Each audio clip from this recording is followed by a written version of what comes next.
Berlin, 1930. Sous la direction du capitaine Dornberger, l'armée allemande donne naissance à un service spécialisé dans la recherche sur les fusées à carburant liquide. À la suite de ces travaux, en 1936, Dornberger, rejoint par von Braun, aménage le centre de recherche de Penn. C'est là qu'ils achèveront la conception et le développement de la première fusée opérationnelle de l'histoire du monde, le V2. Après 6 années, le 3 octobre 1942, pour la première fois, le lancement du V2 est un succès total. Entre-temps, le 24 mars 1933, Hitler obtient les pleins pouvoirs. Il instaure le régime nazi. Sa politique, pour faire face à la crise économique, débouche sur la préparation de la guerre.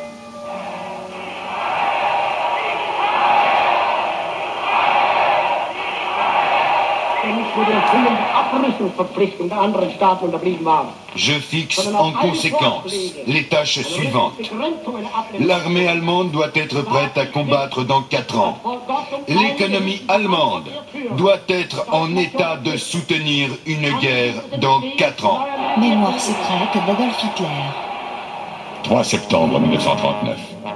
Suite à l'invasion de la Pologne, l'Angleterre et la France déclarent la guerre à l'Allemagne.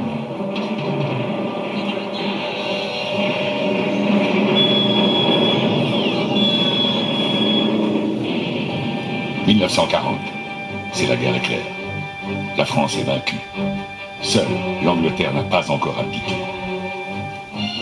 1941, Hitler envahit l'URSS et le 7 décembre de la même année, en réponse à l'attaque japonaise de Pearl Harbor, les États-Unis entrent dans la guerre. Le conflit prend alors une dimension mondiale. Devant la situation, chacun des 2 camps utilise l'économie et la science. Les Alliés bénéficient du radar et de l'ASDIC. Les États-Unis mettent au point la bombe atomique. Quant aux Allemands, forts de plusieurs années de recherche, ils mettent en œuvre la construction de leur arme V, dite de représailles, le V1 et le V2. Les rampes de V1 sont installées dans plus de 400 points stratégiques. Et le 22 décembre 1942, Hitler donne l'ordre au général Dornberger de construire de toute urgence un bunker dans le nord de la France.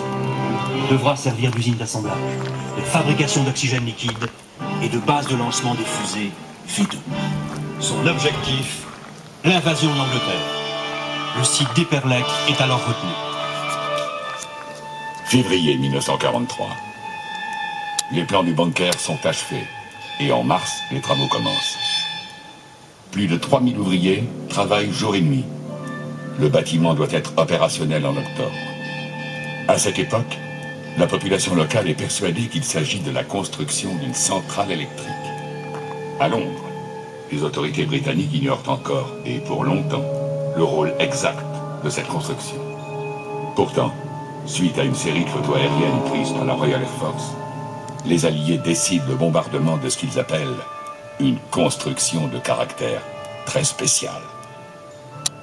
Le 27 août 1943, 185 forteresses volantes de la US Air Force, protégées par les avions de chasse de la Royal Air Force et de la Force aérienne française libre, lâchent 366 bombes d'1 tonne sur le site. La partie nord du chantier est dévastée et de nombreux ouvriers sont blessés ou tués. D'autres en profitent pour s'échapper.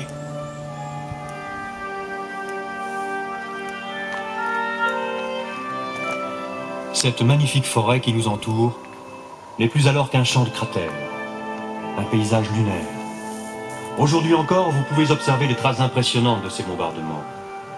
Lorsque les travaux reprirent en novembre 1943, les autorités allemandes employèrent un grand nombre de déportés de toutes nationalités.